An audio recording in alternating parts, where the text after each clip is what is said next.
পাকিস্তানের দোকানে চুল কাটি, আর চুল কাটা কমপ্লিট হয়ে গেছে। তা ফেসিয়াল করে দিলাই। পাকিস্তান মামাকে বললাম মুখটা ফেসিয়াল করে দিতে।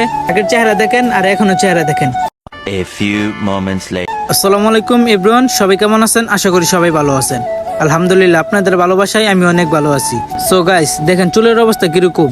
12-13 ঘন্টা ডিউটি করি, চুল কাটা সময় পাই না। ডিউটিটা শেষ করলাম, ডিউটিটা শেষ করে ভাবলাম আজকে ঘুমাবো না, চুলটা কাটতে আসা পড়ি। চুল কাটার জন্য রওনা দিলাম। আমি যেখানে কাজ করি সেখান থেকে 10 মিনিট লাগে চুলের দোকানে যাইতে। চিন্তা করলাম সবসময় তো বাঙালি দোকানে চুল কাটি, এবার না পাকিস্তানের দোকানে চুল কাটি। তো পাকিস্তানের দোকানে চুল কাটার জন্য পাকিস্তানের দোকানে রওনা দিলাম। পাকিস্তানের দোকানে আইসা বললাম সিরিয়াল দিছে, সিরিয়াল জন্য বসে রয়েছি 2 দিন বাদে চুল কাটবো। অবশেষে 10 মিনিট অপেক্ষার পর চুল কাটা সিরিয়াল পাইলাম। এই যে এখন চুল কাটতাছি, ভিডিওটা শেষ পর্যন্ত দেখেন।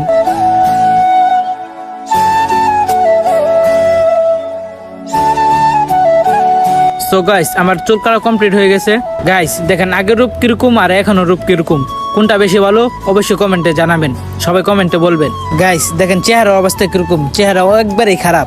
তো ভাবলাম আজকে চুল কাটতে আসলাম, একবারে চুলটা মুখটা ফেসিয়াল করে লাই। পাকিস্তান মামাকে বললাম মুখটা ফেসিয়াল করে দিতে। ভিডিওটা শেষ পর্যন্ত দেখেন, শেষের রূপটা দেখেন।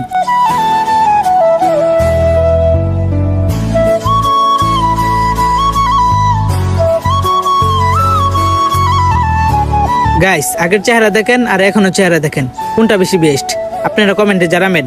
ভিডিওটা এই পর্যন্তই ছিল, সবাই ভালো থাকবেন, আল্লাহ হাফেজ। আর সবাই লাইক কমেন্ট শেয়ার করে দিবেন বেশি বেশি। টাটা, আল্লাহ হাফেজ।